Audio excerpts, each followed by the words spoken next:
Okay, in these next two examples here, we are multiplying polynomials. We actually have a monomial right here. This 5 is considered a monomial. Mono means 1. And this 4r minus 6 is a binomial. It's grouped together. Notice it's in parentheses, so it goes together. So we have a monomial times a binomial. Here we have a monomial times a binomial as well. So we are just distributing here. That's all we're doing. So there and there, draw these arrows. That'll keep you straight. 5 times 4r, 20r. 5 times negative 6, negative 30. So that is done. That answer is complete. 5 times the quantity 4r minus 6 ends as 20r minus 30. Okay, the next one. We have 6r squared times the binomial 7r plus 7. So we draw these arrows to keep us straight. The 6r squared multiplies by both of these. So we get numbers times numbers, 6 times 7, so 42. R's times R's, R squared times R. We add those exponents just like we've been doing with our exponent rules, so that would be 42R cubed for the first term. 42 comes from 6 times 7, and the R cubed portion comes from R squared times R.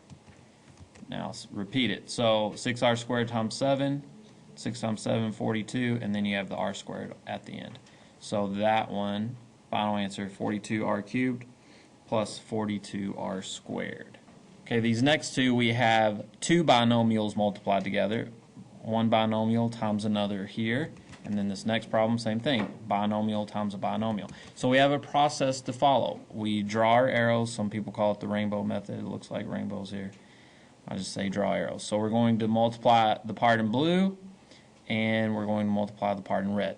And if you notice what's happening here, we're multiplying everything in the first parentheses times everything in the second parentheses. That's what these arrows accomplish. The arrows just help you keep it straight.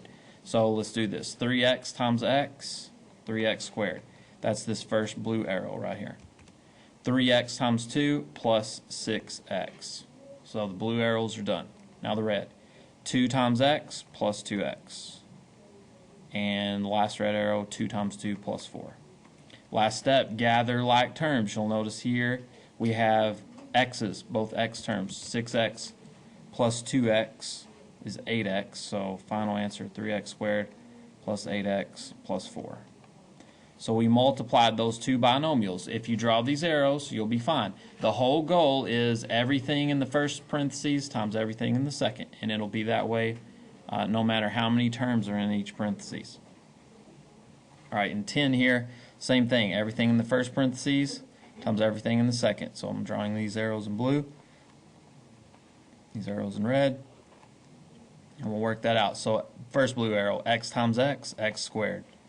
X times negative 2, negative 2x. That's the blue. Now the red.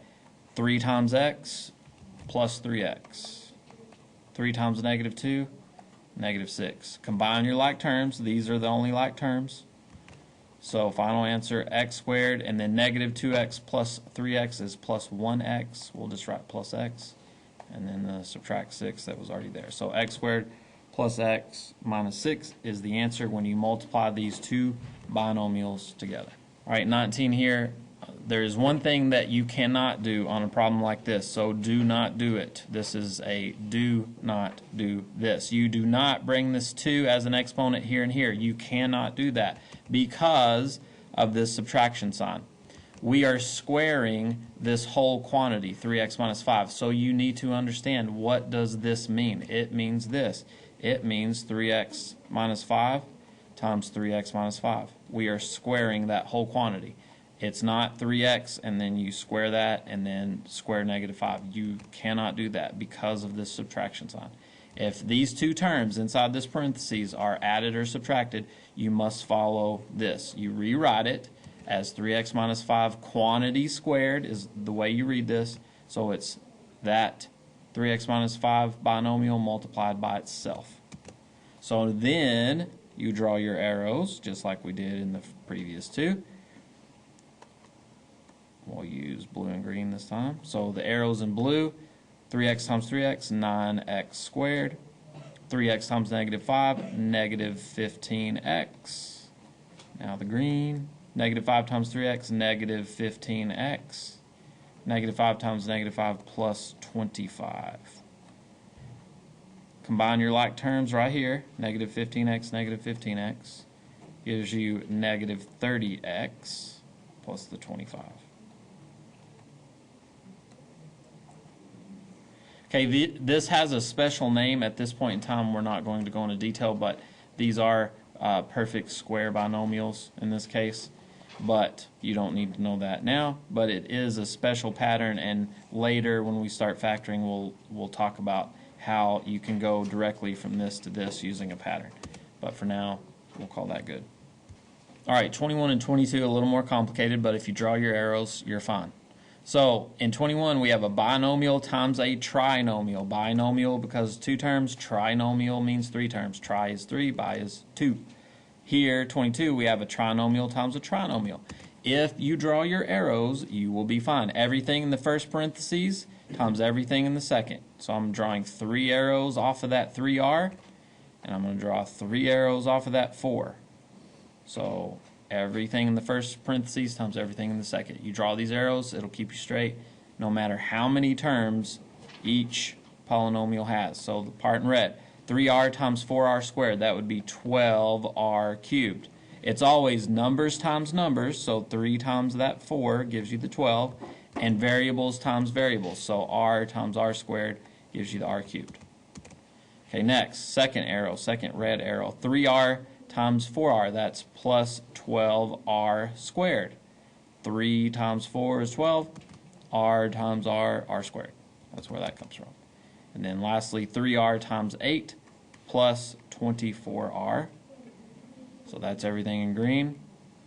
I probably should have given more room here, but that's okay. Now green, 4 times 4r squared is plus 16r squared. 4 times 4r is plus 16r. 4 times 8 plus 32. So now we've multiplied everything out. So now we gather up like terms. We'll write it in descending order. So we have 12r cubed.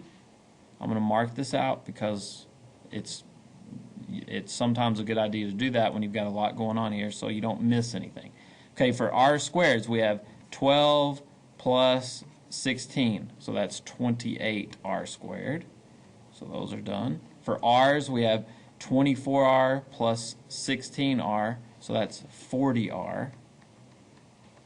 And then for numbers we just have plus 32. So that would be the final answer on 21. Now this number 22 here, so draw your arrows, it always works. So everything in the first parentheses times everything in the second. So we'll do blue and red again. Here, here, and here, and we're going to have to do green as well. We have 3 to multiply by. It's going to get a little crazy. That's okay. Alright, so the part in blue, we have 3x to the 4th. That's this 3x squared times this x squared. 3x to the 4th. Add the exponents. We're multiplying the bases. We add the exponents. 3x squared times negative 3x, that's negative 9x cubed. 3x squared times this negative 1 over here is negative 3x squared. Now for the red, we have this negative 2x times all 3 of these over here. So negative 2x times x squared, negative 2x cubed. Negative 2x times negative 3x is positive 6x squared. And we'll have to make some more room here. We're out of room. Let's see. Now negative 2x times negative 1 is plus 2x. I'm going to have to come down here. Actually, I'll slide this over.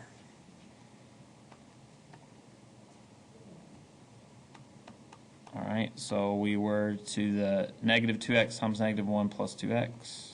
To write small. And now in green here we have 2 times this x squared. Everything in the first times everything in the second. So plus 2x squared. 2 times negative 3x is negative 6x. Writing down here, out of room. 2 times negative 1, this 2 times this negative 1, negative 2. Now you have to be careful and combine your like terms correctly. So the only fourth power I have is that one, 3x to the 4th. Now for cubes, I have a negative 9x cubed and a negative 2x cubed, so that's negative 11x cubed. Now for the squares, we have a negative 3 plus 6. So far, negative 3 plus 6 is positive 3x squared plus another 2. So that's 5x squared altogether. Negative 3 plus 6 plus 2. That's where that came from. Now for your x's, we have 2x minus 6x. That's negative 4x. And lastly, the numbers, we only have this negative 2 right here. So altogether, that's it. Easy to make a mistake. Make sure you keep track of each term.